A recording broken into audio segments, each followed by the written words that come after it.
Food delivery গাড়ি আটকে টাকা ছিনতাই, গ্রেপ্তার দুই ছিনতাইকারী।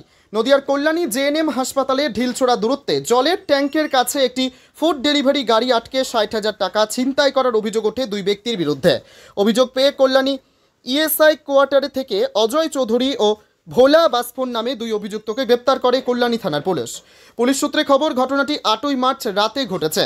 দুজনকে গ্রেপ্তার করা হয়েছে, তাদের কাছ থেকে ২৫,০০০ টাকা উদ্ধার হয়েছে। ধৃতদের কল্যাণী মহকুমা আদালতে তোলা হয়েছিল। ৩ দিনের পুলিশ হেফাজতে রাখার নির্দেশ দিয়েছে আদালত।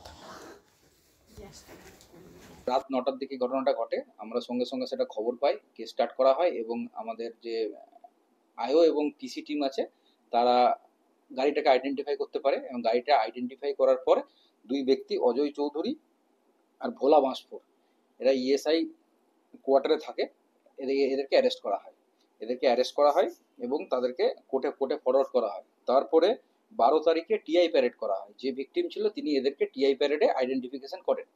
তারপরে আমরা ১৭ তারিখে ১৭ দিনে এদেরকে পিসিতে পাই। কোর্ট এদেরকে ৩ দিনের পিসি দিয়েছে এবং পিসিতে থাকাকালীন আমরা সেই যে গাড়িটা করে তারা এই ক্রাইমটা করেছিলেন সেই গাড়িটা এবং ২৫,০০০ টাকা আমরা রিকভারি করি। কবে হয়েছে কেসটা ঘটেছে ৮ তারিখে।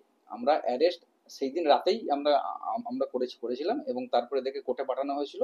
তারপরে টিআই প্যারেডে যে ভিকটিম ছিলেন সেই ভিকটিম এদেরকে আইডেন্টিফাই করেছে। আর গাড়িটা কি স্যার কোনো অনলাইন? হ্যাঁ, delivery, food and good delivery vehicle ছিল। এদের কোনো প্রিভিয়াস কোনো হিস্ট্রি আছে? না, এদের প্রিভিয়াস হিস্ট্রি নেই। কি মোটিভ ছিল স্যার? ছিনতাই করা। এদের কাছ থেকে ৬০,০০০ টাকা ছিনতাই করেছিল। ২৫,০০০ রিকভারি হয়েছে। আপাতত ২৫,০০০ রিকভারি আমরা করেছি কালকে, বাকিটা আমরা চেষ্টা করছি রিকভারি করার। এরা কিসে ছিল? এরা একটা বাইকে ছিল, স্কুটিতে ছিল। সেটাও রিকভারি হয়েছে? হ্যাঁ, স্কুটিটা আমরা রিকভারি করেছি, যেটা দিয়ে ক্রাইমটা করেছিল।